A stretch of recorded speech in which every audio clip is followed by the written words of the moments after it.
જિલ્લા પશુપાલન શિક્ષણ શિબિર ક્રમ પ્રદર્શન આજ તારીખ 14/12/2024ના રોજ મુકામ લક્ષ્મીપુરા, તાલુકો કાંકરેજ, જિલ્લો બનાસકાંઠા ખાતે પશુપાલન ખાતું, ગુજરાત રાજ્ય, ગાંધીનગર અને પશુપાલન શાખા, જિલ્લા પંચાયત બનાસકાંઠા દ્વારા જિલ્લા કક્ષાની પશુપાલન શિક્ષણ શિબિર ક્રમ પ્રદર્શનનું આયોજન કરવામાં આવેલ, જેમાં માન્ય ડોક્ટર કે.જી. બ્રહ્મક્ષત્રિય સાહેબ શ્રી, વિભાગીય સંયુક્ત પશુપાલન નિયામક શ્રી, ગુજરાત રાજ્ય, ગાંધીનગર માન્ય ડોક્ટર એમ.એ. ગામી સાહેબ શ્રી, નાયબ પશુપાલન નિયામક શ્રી, જિલ્લા પંચાયત બનાસકાંઠા માન્ય ડોક્ટર એસ.એન. જોશી સાહેબ શ્રી, રીટા મદદનીશ પશુપાલન નિયામક શ્રી, માનનીય ડોક્ટર એન.એસ. પ્રજાપતિ સાહેબ, મદદનીશ પશુપાલન નિયામક, જિલ્લા પંચાયત બનાસકાંઠા માનનીય ડોક્ટર વી.જે. પટેલ, મદદનીશ પશુપાલક નિયામક, બકરા સંવર્ધન ફાર્મ મોટા જાંબુર, અમરતજી ઠાકોર, સરપંચ શ્રી, લક્ષ્મીપુરા, નારણજી ઠાકોર, મંત્રી શ્રી, દૂધ મંડળી, ચેનાજી ઠાકોર, સામાજિક અગ્રણી,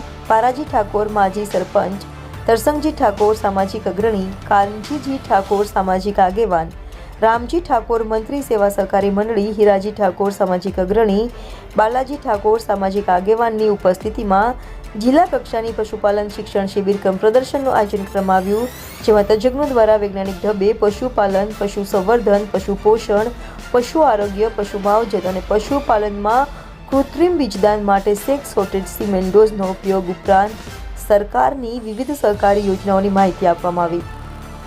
આ ઉપરાંત પશુપાલકોને મૂંઝવતા પ્રશ્નોની વિસ્તૃત ચર્ચા કરી અને માર્ગદર્શન આપવામાં આવેલ. સદર શિબિરમાં કાંકરેજ તાલુકાના પશુપાલકો બહોળી સંખ્યામાં ઉપસ્થિત રહ્યા અને પશુપાલન શિબિરને ખૂબ જ સફળ બનાવી.